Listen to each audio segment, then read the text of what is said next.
What is the greatest lesson that your father left you with? No matter how bad a situation seems, no matter how far gone you might think you are, if you need to start over, you can. And you're not starting over from nothing.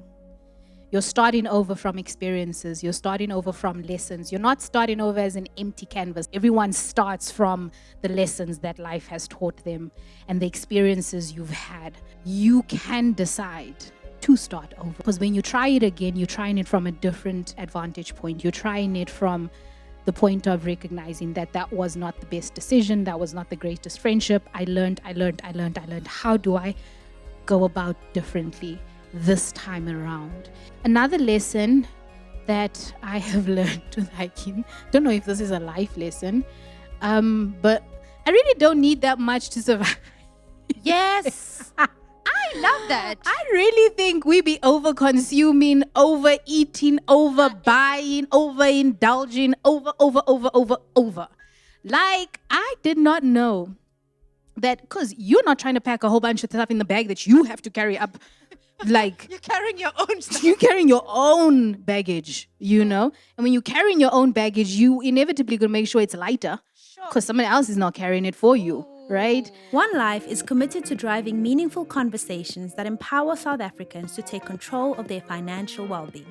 Real change begins with open and honest discussions about financial planning, no matter how uncomfortable they may be. From funeral, life, dread and disability cover, wills and estate planning, as well as One Life's insurance free financial literacy initiative, Truth About Money. One Life has all the tools to help you build generational wealth and provide overall peace of mind as life's financial needs change. Visit onelife.co.za to learn more. Steph is a storyteller at heart, whether it's acting on screens or unpacking real life topics on her podcast. Let's welcome Steph Mpoomy. You can greet the people. Thank you. Thank you. Thank you so much for inviting me. Thank you for coming out on this little bit chilly morning. Yeah. Better than what it was in the week, but thank you I'm grateful to be here. Yeah. I'm happy you're here. We're going to start with icebreakers, the way we do it on the Wisdom and Wellness podcast. What song did you listen to on your way here? It was a gospel song. Okay. What was it called? Don't know. Something with Maverick people. I don't know. I was too nervous about the thing. I was just on my playlist, but it was a gospel Maverick City song. Yeah. Okay. I didn't listen to anything. Did I? No, I didn't listen to anything. Okay. This icebreaker doesn't make sense anymore, but I'll ask it. Hiking or gym? Hiking. Okay. Hiking. Hiking. Do you prefer praying first or talking it out with the person who hurt you? Like, do you go speak to the Lord about it and be like, Lord, how do I deal with this? Or do you just like, you know what, let's start this one-on-one? Hey, it depends on what happened. Sometimes the heat of the moment catches you and then you forget you need to go actually, consult God about this matter. So then I'd be like, hey, let's talk about this first. So I would definitely say more times than not, probably talk it out with the person and then go say to God, I'm sorry. I handled it. I should have done it the other way around. Okay, and my last question, icebreaker, is do you prefer to speak your truth or keep the peace? I think the season I find myself in lately, I'm probably more like speaking my truth a lot more. Okay. I think the keeping the peace was definitely a time where I was a lot more concerned with people's opinion of me. So the keeping the peace was not necessarily because I wanted the peace. It was just more from a place of fear or protection or whatever. I wanted to protect how people saw me. So I think maybe the last 3-4 years more, not protect the peace per se, but more speak the truth, but in love. I try. Do you consider yourself a confrontational person now, or does it still take a lot of time, a lot of work, a lot of rehearsing, these are the cons, these are the pros before you approach a situation? I think if the situation itself is heated, I will flee. The fight, I'll flee. Yeah. So I need to walk out, I need to gather myself and then come back and then have a conversation. So I think in that regard, I'd more be that way. But if it again, it depends on the circumstance and the situation, what it calls for. Got you. Let's get into little Steph, right? I mean, today is all about life-changing lessons, and these can come through how we grew up, our families, motherhood, friendship, grief, you name it. But we were just speaking about keeping the peace, but what kind of home did you grow up in? Was it confrontational? Did you speak up? Was money, legacy ever a conversation, or was it kids sit in the corner and keep quiet? So I was very fortunate to grow up in a home that, like, our opinions really did matter. And I think it was something that was very different in the sense that when I would visit a lot of my other friends and so on, it was more of like sit in the corner and keep quiet. But my mom really tried to cultivate the culture around the dinner table where it's like, okay, how are you feeling about whatever's happening in life right now? And we were kind of encouraged within boundaries. So it was not like a free for all kind of just like you can say, just because, there was still definitely, it was within boundaries, but they definitely tried to create a safe space for us to express ourselves and to speak our mind. I grew up in a home that was very driven by the word, by God, by prayer, by seeking God. And my dad, he was very much like, my dad, because he's in the education, principal, teacher, he was always around, but very strict. So he was like a disciplinarian, like a proper disciplinarian. So growing up, I think it was a bit of a balance, where my dad was the disciplinarian, but we were more afraid of my mom, if I'm honest, because my dad was always talking. Yeah, but it's just that when you say something, it doesn't really matter. It doesn't. It's like, okay, he was sorry, but then my mom never spoke much. So when she did, we were all just like, oh, okay, it's real. It's real, because she just hoy a look, and then you already stop your nonsense, So they had their own way of disciplining us. I also grew up in a home that I grew up with a lot of foster kids because my dad always had a heart for. My sister is adopted, but then we had a lot of foster siblings through the years. So my dad, next to his school, was like an orphanage kind of home. And so every holiday, the kids that couldn't go and visit family would just come to our house. So we just always were like a lot of kids, and we just always had brothers, sisters, siblings. And then it would be sad because then it would be time for them to go, and then you create like a bond and an attachment. It would be sad. Then sorry, I would like to think, because my immediate question was, with all these, I don't want to say all these people, but all the children who are not your family coming to your house all the time, did you never feel like, oh, my space, my space? No, so you're not a my space girl. No, I'm for sure my space girl now. But I don't know how the setup was so much fun. It was more like, oh, we get to, to be most times mischievous and catch on, but now we have like a gang, to do it with. So I don't remember then it being my space. With my sister, that was a MySpace, because you now are here permanently. Yeah. The others I knew you were leaving, but with my sister it was like, when are you leaving? and I'm like, when are you going? But yeah. You mentioned the dinner table. Was that a thing in your home every single day? Set up, sit by the dinner table, have formal conversation? Or is dinner table in front of the TV with the plate on your lap? No, bit of both. Okay. Bit of both.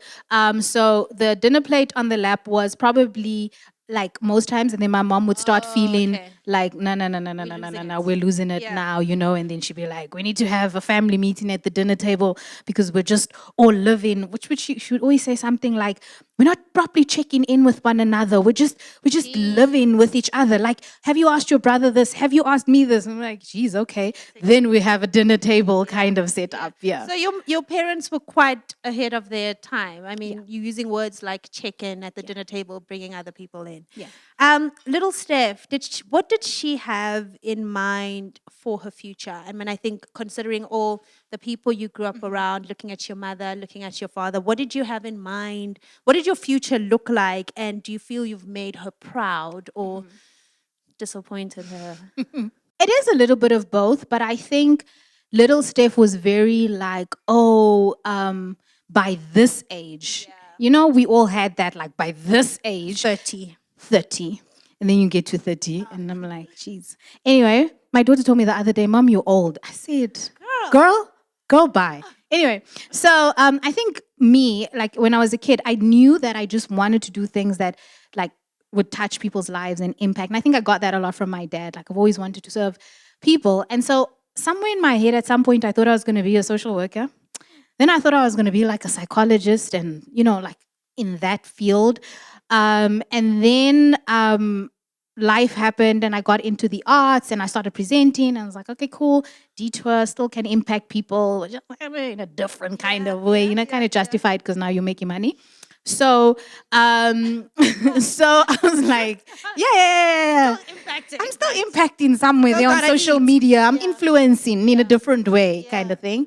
But I think that I knew that I wanted to not just live for myself. I knew that it, like, really my heart was for like impacting lives and people. It doesn't have to be like the massive amount of people, but just like even in my immediate space, like I wanted to something that would change lives or that would help people in some way. And that was always a dream and a goal that I had. Do I look back at it now? I think I am.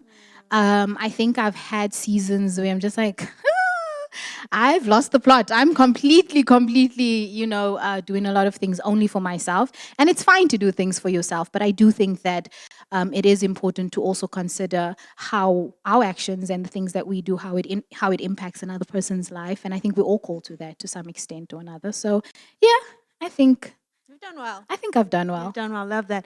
I'm going to throw the question to the audience. You can just raise your hand. If you feel that you've made little you proud, raise your hand. It's a safe space. So it's not like a hand like this. It's like a proud does not mean perfect. It doesn't mean you've done everything to the T, but I mean you can look back and be like, hey girl, look where you come from and look where you are now. If you've really disappointed yourself, raise up your hand. So you guys didn't disappoint yourself, but you also didn't make yourself proud. So what did you do in between? So then let's choose. Then you've made yourself proud, right? Speaking of which, so I'm traveling tonight, and my dad sends me a voice note. So in my family, it's the opposite. Mom speaks all the time. Dad, few words, but when he speaks, it's like potent. Yeah. It's like, okay, he's speaking. And he sent me a voice note, and I'm going to speak, and he said to me, and Mpoomy, you must tell them where you started. In my head, I'm like, who's this them that I'm telling them? And like in his head, I'm saying, my dad said. So he said, you must tell them where you started. And you must tell them where I started. Like, okay. And he's telling me in the voice note that when he started, he didn't have support. He didn't have his parents. He didn't have finances. And he mentioned something, he didn't have anybody around him who was doing well, right? But he stood up and he did something. And then he says to me, but you started with me as an example. I'm like, all right. But that had me thinking that sometimes, we start in different spaces and we don't end up in the same place. Bringing it to finances, in the last conversation that I had with Brendan, I shared that in our family, we grew up, we didn't have much, and then my parents made money, and then they lost money, and that developed my relationship with money. And now in my 30s, I have to keep telling myself, you're safe, you're safe. And so now my work relationship is like, oh, you've got a great work ethic, but it's like, yeah, but do you know why I have it doesn't necessarily come from the most positive place, even though it's got great results, but at some point you have to realize. Yeah. So for you, what does your relationship with money, finances, the material world, doing well, achievement look like? Where did it start? And is it toxic or positive? Love these questions. So similarly, my parents, extremely hardworking people. My goodness. Very hardworking. I grew up in a community called Eldorado Park, and we had moved from Eldorado Park to another, I'd say so-called colored communities, in case this goes to the USA and anyone's offended, but to then Florida, and I also grew up like in Westbury, Nuclear, so all like those communities. And so my parents worked very hard. I remember as a kid that I like really early on not really getting to see my mom much because she was in corporate, and I know she would like get the bus. She'd have to leave at like 4:30 to get into the bus at 5, and then she would work like overtime, and then my dad would take all of us in the car and go pick her up in Bram, right? And this is like 8:30, 9, because we didn't have a stay-in nanny in the evening, and then we'd be sleeping there at the back because then he'd go fetch her working overtime. So both my parents worked very hard, and so I learned very early the power of really hard work. So I've always been a hard worker. I remember begging my cousin at like 15 to please give me a job in his company because I knew I was underage, but I was like, just, and then I would babysit. So I was always able to earn money at a very young age, and I just never stopped. But in my mind, I was just like, no, I want to have, what I have. I think so that was a good thing, that I think where finances and we didn't have much, but you never felt it. There was always like what you needed and something. I think then when I met Hungani, he was like, okay, we're gonna have to like bring it in a little bit, because I tend to be a bit of I'm an extreme giver. Hey. Now, whilst I understand sometimes people are like, oh, that's great, too much is given. It's like, it's not the best thing always, because you need discernment as well. So I started to find that a lot of people would either take advantage of that, or I would just, like, as soon as money comes in, it's going out. And very seldomly is it for my anything. I just immediately think like, who can I give? Like, what do you need? And I think I did have to learn to use discernment, because it wasn't in my best interest. And so my relationship with finances was that, even materialistic things, it was not a big, like, it was like it's gone. Like, so I would give my siblings like their allowance, and then varsity. So I would always give, which again, it's not even a blowing of your own horn, because you have to have discernment, and that doesn't mean that you have financial wisdom, because you're not really exercising wisdom, and you're not really, you know what I mean? People used to call me like this Mother Teresa kind of thing, and she's great and it's endearing, but I mean, it can be dangerous, and oftentimes it was. Did it come with some form of resentment eventually? Yeah, eventually. Yeah. Eventually, I was just like, I see you. I had money at the beginning of the month. It's the 15th. I don't have money. And I work so hard. And I worked really hard. It's not balancing. And also, people would like I say, take advantage of it. And then you start to build resentment towards people. And then you also don't know now how to distinguish if someone really needs it, or if they just know that you like to give things away. So I think I've had to learn how to kind of just be like, okay. And also, I started to become an enabler. So that was a problem. So now my siblings ain't trying to work themselves, because why? Steph's gonna take care of it. And so I realized that I wasn't also doing them a favor by just boundaries. This is the thing. How's your relationship with boundaries? Better. Before. We always have to go before. I feel like 20s and 30s, we have to go very different. Very different, So now, much better, even where finances are concerned. But I'm just like, no, man, you work really hard for this. How do you create boundaries? We are working on getting better at budgeting, because sometimes there's indications in the economy that budgeting is a necessity. Okay, motherhood and friendship. How has motherhood changed your life and your perspective on everything? Wow. I my goodness. I actually think it's the one thing I struggle to articulate, because I thought to myself, usually people give a very like, oh, motherhood, parenthood, motherhood changes you forever, and then you experience it, and then it really does change you. I'm like, oh, they were not just saying it, And I think for me, motherhood like switched a level of, I think, maturity, and even just like wisdom, and also really introspection, because I constantly am going, all right, my actions, my decisions, how is that going to impact you? And that's a weighty responsibility to have, right? That's like really like, okay, I know you'll get to the stage where you're going to make your own decisions and your own choices, but what tools am I giving you to make those decisions and those choices, you know? And then also having to give yourself a bit of grace in motherhood, because now sometimes you're working so hard, but then you have mom guilt, and then you also like, I haven't spent this, and then you're also freelancing, so you know how, you know, this creative space works.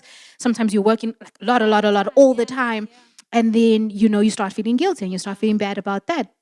So I think motherhood has definitely taught me to be a lot more aware of myself, but also to be a lot more gracious towards myself. Because I was like, it doesn't serve her any good if I'm like, yeah, and if I'm hurting myself and I'm like bashing myself down or anything like that, it really doesn't help the situation. I think the greatest thing for me that Rulani came with was this piece that I just cannot explain. Like, when I was pregnant, it was very stressful. I had a very stressful pregnancy, and I prayed a lot for peace. So much so, I named her Peace, because I was like, you cannot pray so much for peace. And then, so I actually named her. So I was like, your name is gonna be your Peace. Every day we're declaring peace. Every time I call you, we'll declare peace. And I kid you not, she's had 3 teachers. She started school this year. They've never met each other. They also did not know her name meant peace, and they all gave in the report that she is such a peaceful person, and when she enters into rooms, there's a sense of peace that follows, and that's the power of name. So Rulani means be at peace, which is instructive. So in the last year, when things have just been completely chaotic for me, every time I look at her, I'm reminded of God's peace, and it's literally like this physical representation. Every time you think you want to forget, that you have this everlasting peace. So now things can be looking a bit crazy and chaotic, but when I'm like, might not feel that way right now, but you know, I have this peace through having her as a daughter. You touched on something I love so much, the power of names. I strongly believe that names are such a declaration of the child in front of you. So one of the hardest things for me right now in motherhood is, so I love being a mother, and I think what makes it so, we were actually, I was in Franschhoek, and we were talking with a bunch of ladies, one from Nigeria, and just from different parts of the world, and we were talking about motherhood, and they were saying, motherhood is so hard, right? And I get it, but it came from such a painful place, and I know motherhood is hard, but I don't have that painful relationship of why motherhood is so hard. You know, it's challenging. And by the end of the conversation, what I said was, well, I think perhaps why motherhood feels natural for me is that I early decided to do it in my own terms. Because no one in my family has done what I've done. No one in my family is in the type of work that I've done, achieved what I've done at my age. So the sacrifices look completely different. And so I have to do motherhood in my own terms. Now, here's what I'm finding challenging lately, which then is now buzzing in my head, is how much of my upbringing, lessons and experiences do my children need? Considering like what my dad said is, Mpoomy, you started at 0. I started at -10 with absolutely nothing. You had a 0, a foundation. And now your kids are going to start at a 5 or a 10, right? And so because I'm quite strict, and so I'm just like, how much of the strictness do they actually need? Because I needed that strictness. I needed that hectic work ethic. But how much of it do they need? But also, do I want to raise children who don't have any sense of responsibility? So now it's like, it's that balance thing. How are you finding that, like bringing in your childhood, what your parents gave you, which your daughter might not really need? Yeah. But also, it's like, do I want to not give her that, or to what extent? Yeah. I'm going to be very honest with you. I think that sometimes I'm figuring this out as we go along. Yeah. Because I've found the power, like I've found so much power in, sometimes it's great to plan ahead. Yeah. Get me wrong. One life insurances, plan ahead. Yes. But at the same time, sometimes I only have capacity to deal with today, like the next 24 hours now, and what's happening now. And so when it comes to that question, I also think to myself, like, what kind of personality?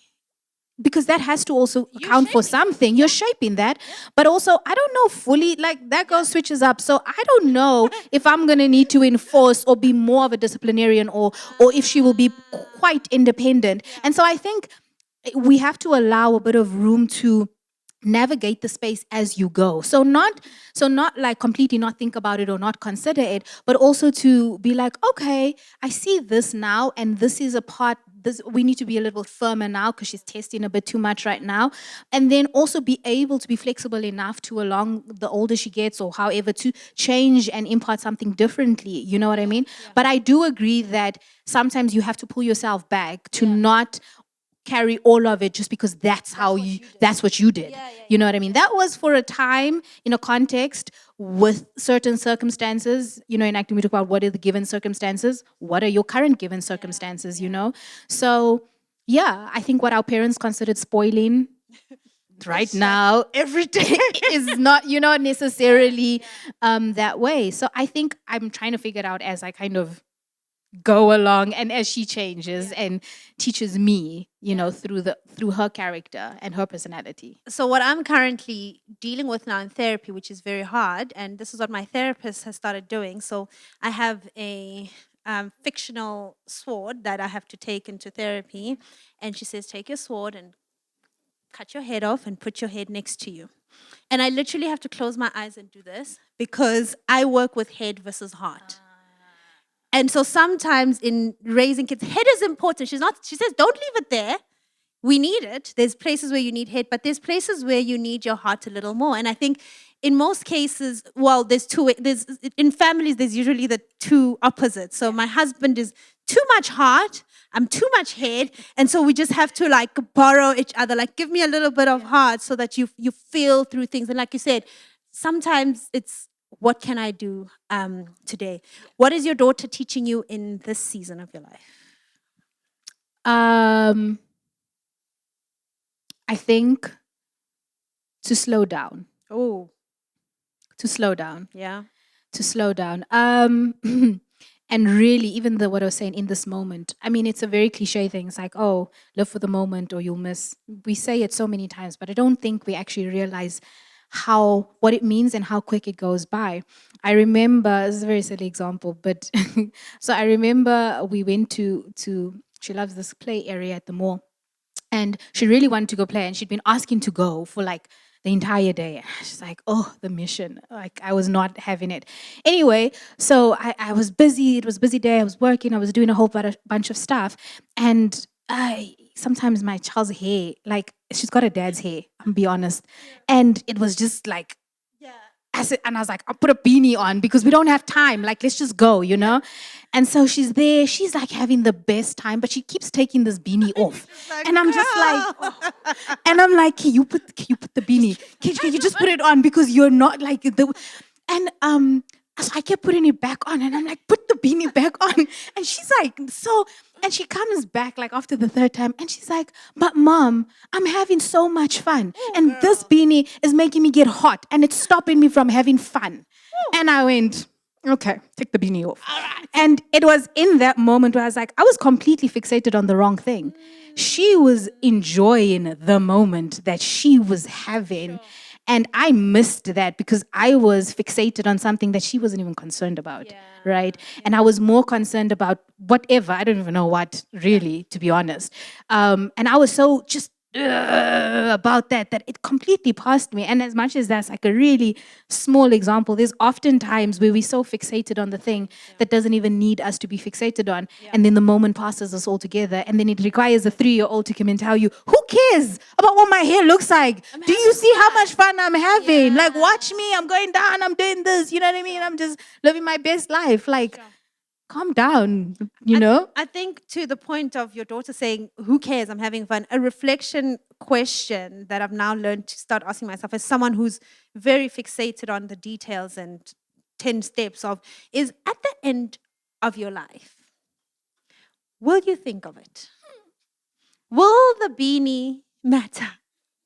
Like, will you be like on your way to heaven, be thinking, Roo, that beanie. You know, or whatever the example is, some of the things that we panic so much that causes sleepless at nights is, will it actually matter?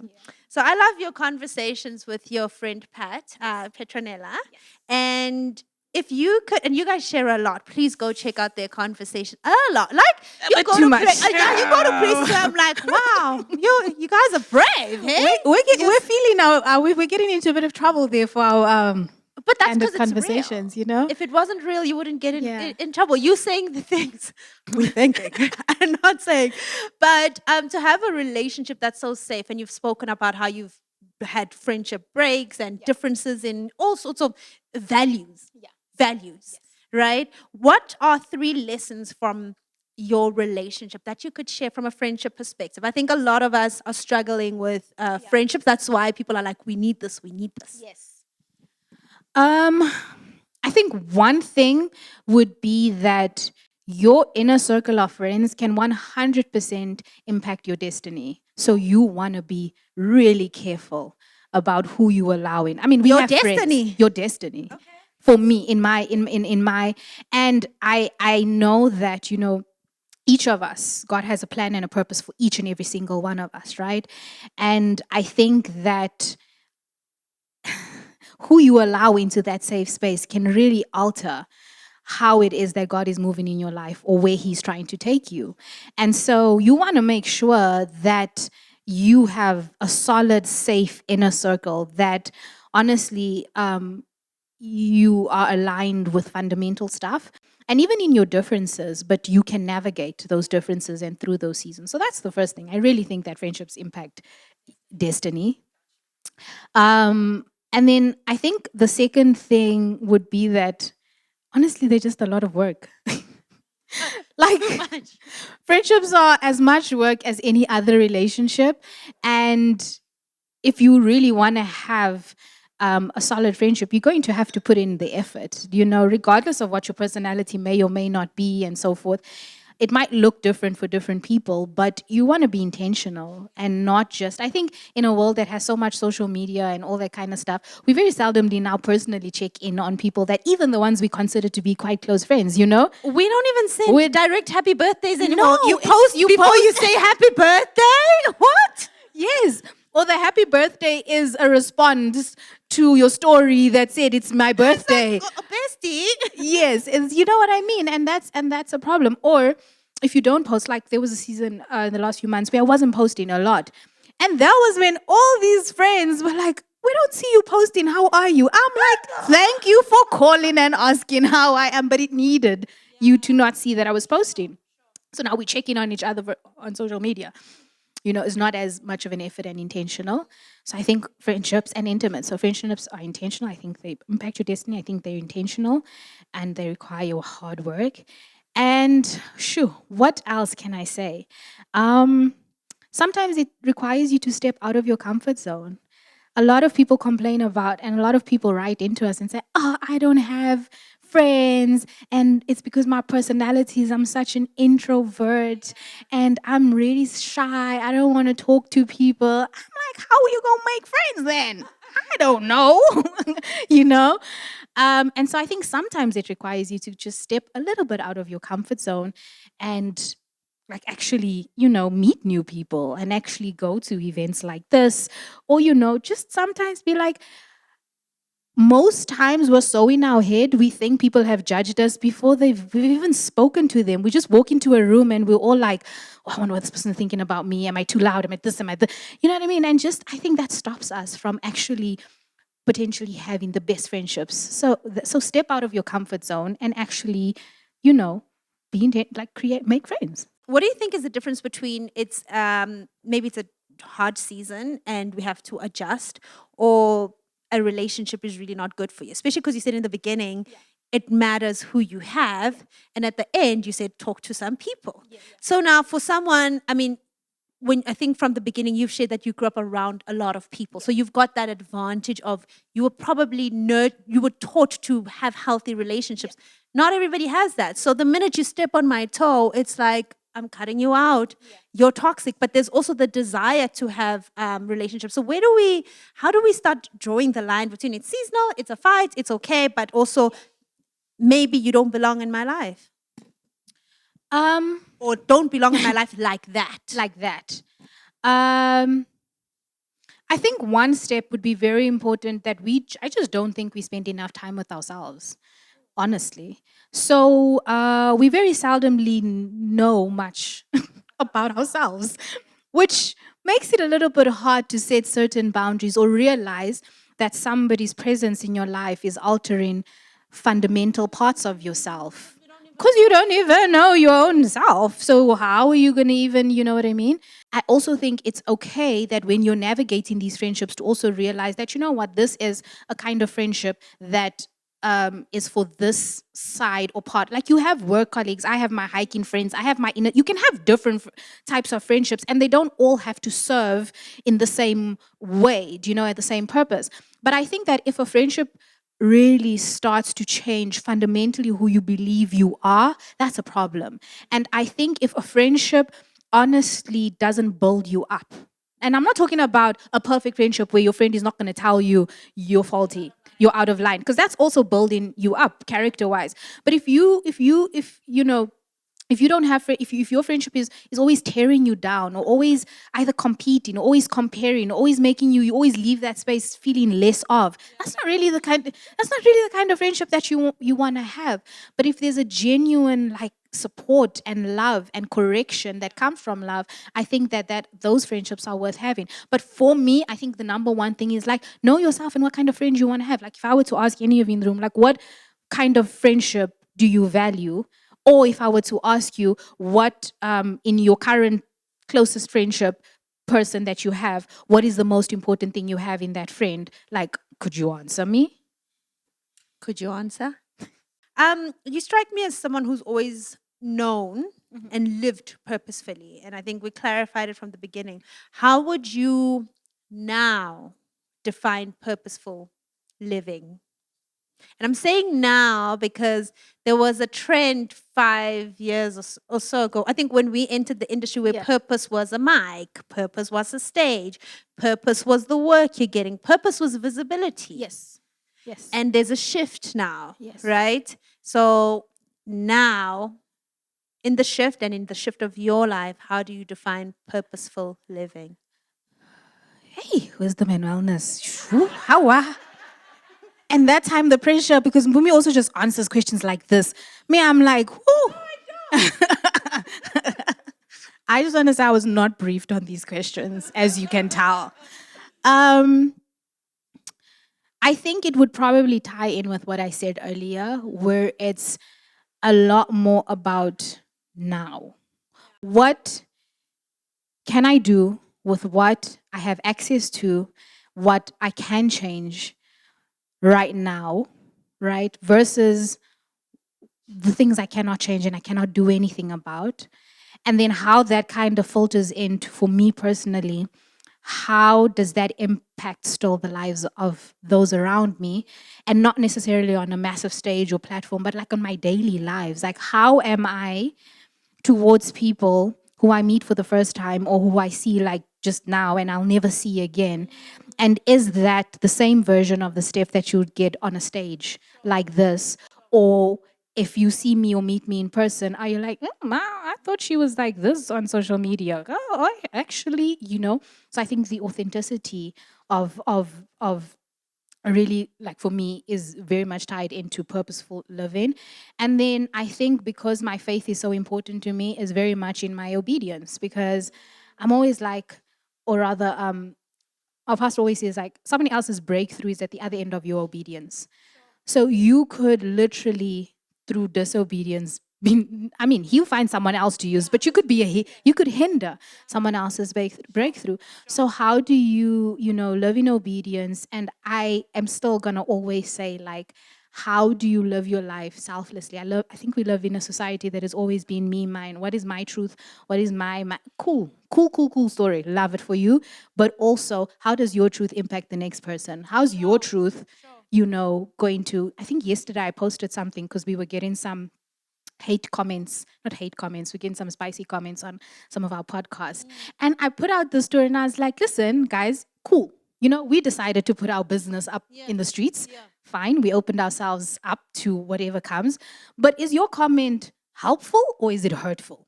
Because you can be helpful, but you can be helpful in a particular way. But if your agenda is to be hurtful, regardless of what, then you must check yourself. So just because you're living your truth doesn't mean it needs to hurt the next person. That's true. You can live your truth and still like operate with grace and with love and respect of people. You know what I mean? So I don't know if that answered the question. You highlighted something so beautiful that I wanted to emphasize, that I actually don't think you could live purposefully, you could live a purposeful life without obedience and discipline.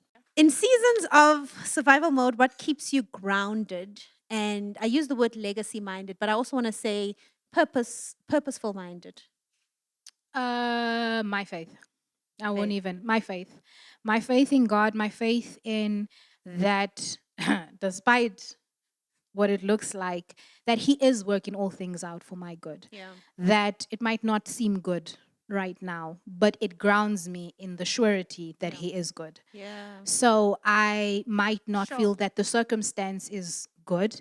And I say God because I think that if my faith was in myself, I'm too unpredictable. Hey, if my trust over. if my trust was in other people, even more so. That like, but I say Him because He's unchanging, you know? And so because He is so sovereign and He is who He is, that's what keeps me grounded. That's what reminds me in my quiet time with Him, that's who reminds me of who I am and what His plans are. And it may not look this way, but, you know, continue. Just move one step in front of the other. So definitely, without a doubt, my faith. I love that. You recently lost your father. Yes. And I mean, we've shared, and it's been quite a journey for you. But what is the process of grief teaching you or revealing to you? I think that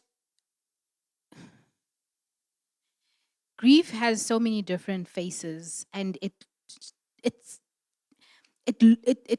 shows up in ways for different people. It's like just has so many different faces, and there is no one way to grieve, or there is no, I think even all the self-help books I've read and everything, you know, the tools. But honestly, it's so personal. Yeah. It's just so personal.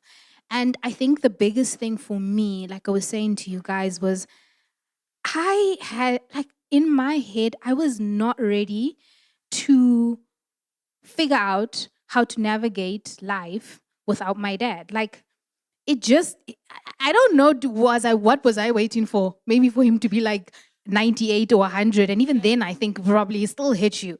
But I was like, I don't know how to exist in this world without him here. I just don't know. We were so close. He was part of my every single day. So for me, when you have that level of closeness, which I always say I was so blessed because not everybody experiences that kind of relationship. But my dad was literally my whole world, right? So for me, the first thing was like, okay, so how do I exist here? Like, who am I? You know what I mean? How do I navigate that space?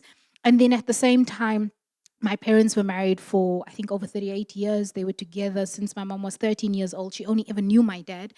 And to try and now be a pillar of strength to my mom in that time as well was really difficult because, navigating that as well was tricky.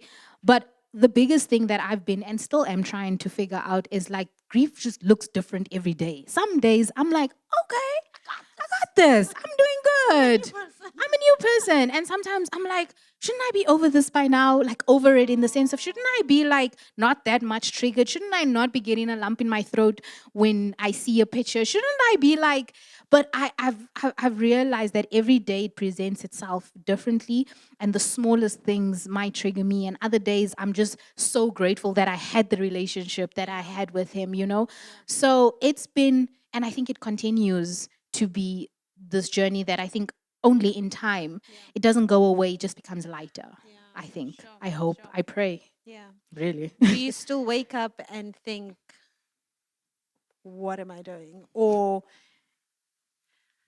I'm using, for lack of a better phrase, have you collected evidence that you can continue? Yeah, I think one thing about my dad, he was very much like you have, he would say to us, you have all the tools you need. He was that kind of guy. You don't lack anything. You have the tools, whether you've accessed them or not. You have the tools to create the life that you want to live. And don't for one second think that you're lacking or you don't have. Even when we didn't have, he'd be like, no, you have, you can do it, you got this. He's like cheerleader vibes. So now when I think about like starting over, when I think about just starting a production company and things, I'm like, okay. And his words ring in my head like, I got this. I've got the tools, I've got what it takes to kind of collect and pick up the pieces, hard as it might be, broken as it might be, but it's okay. I think his teachings, and that's why, those teachings kind of like, that's why it's so important what we speak over our kids and how we interact with them, because we might just think we're just saying something. It doesn't actually land. I'm starting to remember things now that my dad's passed. I'm starting to remember things he told me. I'm sure I was 5 or 6 years old. I never remembered that, but in a specific moment, that memory is all of a sudden just comes to light. You know what I mean? So I think definitely just his like voice and his teachings help me to kind of pick up things, and I'm starting to see, okay, it's okay. It is light. One foot in front of the other. It's okay. We're moving forward. I love that. You've recently, you took up hiking. Hey, we had a whole conversation about this hiking thing. You took up hiking and it was, should I say the other option? It was either hiking or... Yeah, it was either hiking, and we say it in jest, but I don't mean joke. Like, it was either hiking or rehab, because I was going down a very slippery slope with the wine bottle. Very, very, very slippery. Well, we thank God she chose hiking. Yes. So, why hiking, and why has it become, and I wish I could package our conversation and just put it here and press play, but why hiking, and why has it become such a big part of your life that you took a sabbatical of almost 6 months? Yeah. Tell us about that. So I was invited on my first hike. But might I add, I was told, I had thought I'd been hiking, guys. Like, so, I mean, henops. What's a for? I'm like, I've been hiking. What is a hike? What's a hike? And I linked up with a colleague of my mom. She's like a proper hiker. She's like, no, those are walks. I said, got you. I said, wow, all right. I said, fine. She's like, we're going to go on a proper hike. And my first hike was a 1-day hike, right? And I went to this place called, is it the Gorge or the George? Somewhere in Machalis. All the hiking trails are like that side. The most beautiful, like waterfalls. So I love water. Most beautiful, beautiful waterfalls. And it was a day hike, and it was raining. It was pouring down, so it was slippery, and it was just there was a lot happening. Umbrella? What? Wait, how are you going to carry that umbrella, Mpoomy? This is why she needs to come hiking. How are you going to hike with an umbrella? It's raining, it's pouring. No, you just have a raincoat, and also you can just get wet. It's fine. This is the least of your worries on hikes. Anyway, so we were hiking, and I remember I was like, it was probably like maybe like just a 10 kilometer. And also in hiking, 5 kilometers on one trail and 5 kilometers on another trail, worlds apart. So we were going, it was raining, it was all kinds of things. And I kept saying to myself, like, oh, when are we getting to the top? Like, this similar kind of a thing. And then midway, I don't know, 4 hours or so in, I started to realize that, oh, maybe you just lift your head a little bit on this hike and you start seeing what's around you instead of waiting to get to the top to appreciate the beauty that surrounds you. And then I just started getting these life epiphanies. I said, oh, okay. I started thinking about just life very much like that. We set this goal and we're like, that's the goal. And we're not looking at actually your journey as you are climbing there. Therefore, you are missing all of the things, the experiences, the beauty, the not so beautiful things, the pitfalls. You're missing everything because you really only want to get to the top. And I remember when we got to the top, I looked down and I was like, oh, yeah, it's really beautiful. But then I looked at my phone and I'd taken a few pictures on the way, and they were like the most beautiful things that I had seen on the way to the top. I don't know, something about that resonated with me. And I said, cool, I'm a hiker. Knowing me, very dramatic, changed my bio, said hiker. Yes, content creator, hiker. Right? Said I'm a hiker. Go big or go home. So I say to her name's Lena, I'm like, cool, what do I need for this hiking? Because I'm gonna do a multi-day next, you know? I feel like I found my thing. I found my healing. After one getting rained on, you found your thing. Found my thing, had an epiphany, decided I'm a hiker, changed my bio. Yeah. Content creator, hiker. Yeah. I'm like, what do I need to do a multi-day hike? She sends me this list. I said, why is it so expensive? Yeah. I said, first of all, why do I need to buy a sleeping bag that costs whatever, like, you know, so I don't even remember, like over 1,000 rand or whatever, because -5 degrees is for here, the temperatures, check whatever. I said, my gosh. And then she started sending the whole list of like what I need for a multi-day hike. I said, this is some kind of investment. Anyway, this is a true story. So I had started saving money for my mommy makeover. If you don't know what's a mommy makeover, you have either not have a kid or the Lord loves you and you didn't need one. You're content. You're content. I said, after my kid and what she done did to my boobs, I'm going to be saving on the side and I'm going to get myself a tummy tuck. You know? So then I said, okay, now I'm gonna need to dig into this savings for this hiking. Boobs or tents? Boobs or tents? Tummy tuck or sleeping bag? What are we gonna do? Or sleeping bag. I am glad I went for that. Got all my things together and I did my first multi-day hike. We went to all these hikes are so many things, but it was someplace in Mpumalanga or something like that. And it was traumatizing, to say the least. I had my backpack, which was 15 kgs heavy, with all my food, everything. I was trekking up. I don't even know how many hours we were walking for, but it was so satisfying at the end of the day because it was literally like putting one foot in front of the other, one foot in front. Even when my mind was like, give up. You cannot do this anymore. And then I did my second hike, and then I did my third hike. And then I started to realize that the very same muscle that I was exercising on a hike, I was exercising in life. I was realizing that every time I wanted to give up, I would be like, oh, okay, I have exercised the muscle of endurance. So what hiking then ended up doing for me, it started to help me build this muscle of endurance, which is all that it is. And a muscle cannot, if you do any kind of training, you need to exercise the muscle. You need to stretch that muscle in order for it to grow. So if you lack endurance, then you need to be more have more endurance and have more circumstances that require you to have perseverance and endurance. So these hikes, and then I started going from 2 days to 3 days to 4 days, 5 days. Then I was like on 7-day multi-day hikes, right? And I was just like, I don't know, but it was doing something in my mind and how I was now handling real life when I would come home and healing. And so this healing process started to really take place. And if you think about it, when else are you going to get a time to walk for 10, sometimes 12 hours? You have no network, absolutely no network.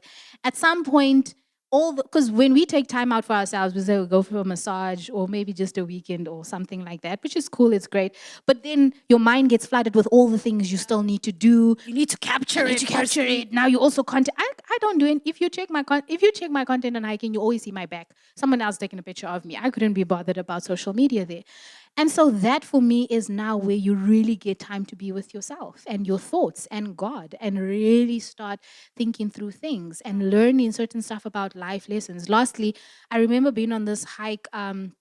We went on the Otter Trail, beautiful, beautiful hike. And we had to leave really early in the morning, right? Early. So it was 4. Sure. 3:30, 4. And it's freezing cold. It wasn't that cold, to be honest. But we needed to leave that early because we needed to do the crossing. There's a certain crossing. What's it called? It's not in your head. There we go. What's it called? The low tide. So there's a certain river and you need to cross over, but at low tide because... If you can't swim? Hi. You must read before the T's and C's, but you should never go... We don't read the T's and C's. No, it's fine. If you go low tide, the water's just about to here. So we left really early. And we were in a group of 10. 7 of the 10 were really strong hikers. 3 were a little bit on the slower side of things, and it's dark and it's slippery, etc., etc. So the guide was like saying, all right, he's going to say there's only one guide, and he was like, all right, Steph, can you lead the hike? Just go straight, and then I will go to the back to make sure that they don't get lost. So I'll sweep. It's called sweeping. I said, I got this. Only ever been on like 3 multi-day hikes, but I'm a hiker. It's in my bio. Let's go. And I'd never led before. So there I am, I'm leading. I'm like, what on earth? Why are all these cobwebs? Like, then I have like, because you're the first person to walk into the cobwebs. You got to clear the path. You got to shout out slippery. You got to shout out all the things for everyone else to hear, and then they pass the message along. So I'm like, this is not fun. Being a leader is not fun. I don't want to be a leader. I do not want to lead. And I was like, in life, everybody wants to lead, but do they know what it? No. Do you really want to lead? Do you know what it takes to lead? If there's a snake, which we ended up seeing, if there's a snake, you're gonna see the snake first. Say snake. And say, guys, keep to your left. Which did happen. I was like, keep to your left. Don't even bother what's on the right. Just keep to your left. And so you're at the front, you're at the firing line first. And so, I don't know, hiking started giving me all these life lessons. Sometimes you would step on a certain rock that looked like it would carry your weight. And then when you stepped on it, they're under. And I was like, man, some relationships really look like they can carry. I'm telling you. I started having all these light bulb moments about life. I said, some relationships be looking like they steady until there's some pressure. Then it just goes crumbling from, I said, other rocks, other relationships, they look small and weak, but put pressure and it stays. Do you know what I mean? It will hold you. I start getting all these epiphany moments on this hike. I said, I'm going to keep hiking. I think we should clap hands for her. I feel like this conversation should be called The Hike. The Hike. Because as you're speaking about being a leader and you're talking about you're the one who has to say it's slippery, you literally kind of have to slip in order to tell the others that it's slippery. Exactly. And this is not just about hiking, but parenting. You're the leader. If you start a business, it's not hashtag boss babe. It's hashtag I slipped so I could tell you that it's slippery. Exactly. So we've got some rapid questions. One financial lesson everyone can use no matter where they are or starting from. Saving, if you can. Put 1 rand, 2 rand, put anything away. Put sacrifice dinner, coffee, whatever, save. Actually, for your mommy body that ended up buying tents, yes. What did you have a strategy on how you're saving? Did you have to make some sacrifices or did you take an extra job? How did you go about it? Both, all of it. So I did do some side... So more work. So I sacrificing time. So I sacrificed time. Definitely sacrificed, I guess, like what you would say, like my comfort, We loved traveling quite a bit, so put that a little bit on hold. And then just your day-to-day, tap, swipe, coffee every 2 seconds. I said, absolutely not when I see how much those Uber Eats cost. Will not be doing that. And gradually I was able to really save for that. Yeah. Okay. I love that. I wanted to emphasize because I think when we tell people, oh, you guys must save, you must invest, we make it sound like you must just find the money. But the truth of it is it comes with sacrifice. Either the sacrifice of time where you're taking on more work if you can't do that, or the sacrifice of the things that you like. We spoke about downgrading in the other room. Yeah. And we were I was telling you that we're downgrading and for the sake of time. It's like if we want to have the time that we want to have to just chill and do nothing, we have to downgrade our lives because our life requires work, and we don't want to do that anymore. So you sacrifice time. So I think when it comes to finances, we need to start, when it comes to finances and legacy, there's always a sacrifice. Yeah. And hiking. Okay. 2 life-changing lessons from hiking, from the climb. 2 life-changing lessons from hiking? Yeah. Besides those 2 that I just gave? Yeah. All right. Small ones. It can be something insignificant. Yeah. So again, as I said earlier, sometimes appreciate the valley on your way to the summit, right? You'll get there. You must get there. There's no other There's way. no turning There's back. no turning back. The Nobody only way can do you turn anything. back is if you get really If you hurt. get like really hurt or injured, and that time they're probably going to need to send like the whatever rescue people, helicopters and all that kind of thing. So you'll get there, right? Regardless of how hard it is and regardless of how many times your mind tells you that you've had enough, you get there. But enjoy. Appreciate the valley that you're in. Another lesson that I have learned with hiking, don't know if this is a life lesson, but I really don't need that much to survive. Yes. I love that. I really think we be over-consuming, overeating, overbuying, overindulging, over. Like, I did not know that, because you're not trying to pack a whole bunch of stuff in the bag that you have to carry up. Like, You're carrying your own stuff. you're carrying your own baggage, you know? And when you're carrying your own baggage, you inevitably going to make sure it's lighter because someone else is not carrying it for you, right? So for me, I was like, if I am going to carry my own baggage, as we should, I'm going to really make sure that it's a little bit lighter. And so I would make choices. I had no idea that a tub of lotion this much can last me 5 days. I said, girl. And I was like, I'll skip today with lotion in. It's not that important. I'm almost out. I'll be fine. Like I'm almost out anyway, you know.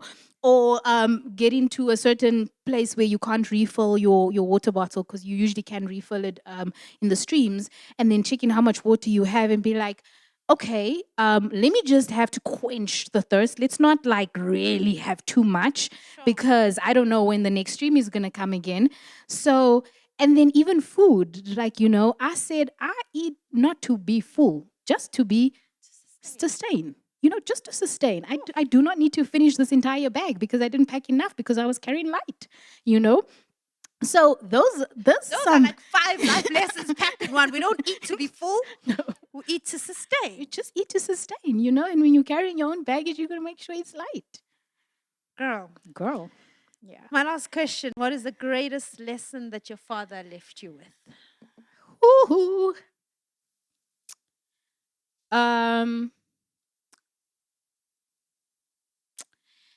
Probably, no matter how bad a situation seems, no matter how far gone you might think you are, if you need to start over, you can. And you're not starting over from nothing. You're starting over from experiences. You're starting over from lessons. You're not starting over as an empty canvas unless you go back into your mother's womb and you're reborn. Everyone starts from the lessons that life has taught them and the experiences you've had. So you can decide at any point in time to start over and do the thing that you've been wanting to do or you did and failed at, and now you're going to try it again. Because when you try it again, you're trying it from a different advantage point. You're trying it from the point of recognizing that that was not the best decision. That was not the greatest friendship. I learned. How do I go about differently this time around? And at any point in time that you want to do that, you can. You very much can. And so you just need to realize again, you have the tools that do not let, I mean, that's probably my sidetracking, but he would always say, at any point in time that you want to start over, you can start over, right? But for myself, also it's like, don't let the world and society and everything make you think that you need some kind of checklist of stuff before you can start anything. Start from where you're at. Start where you are, right? With the smallest action, the smallest step of faith. I mean, I've been wanting to start a production company for the longest time. I started one 6 months ago, and the only thing I could bring myself to do through everything that was happening was register it with an unknown name. But it was enough because it was one thing that I did. I said, I'm registering you, you know? And so that would be my thing. It's never too late. You can start from where you're at. You have everything you need to do what it is you need to do, and you're never ever starting from scratch. It's never a blank canvas. There's all the experiences, no matter what the canvas looks like. Might be not looking like the best of artwork, but it's fine. It's yours. It's your story. I think, usually when we attend talks or, when someone says you can start again, we always have like a materialistic vision. But based on our conversation, when you're speaking that, for me, it felt so hearty, like for life, for your intentions, for who you want to be, like you can decide tomorrow that I'm not this person anymore. This is who I am. I'm not this parent anymore. This is who I am. I'm not that anymore. This is who I am. And I always think of the tub of lotion examples, that use what you have. If you've got a tub of lotion and today you can just dab it there, dab it. Tomorrow you can use a little more, you do that. But thank you so much for sharing your heart and for being vulnerable and sharing your life-changing lessons. Let's give her one more round of applause. Thank you. Thank you so much.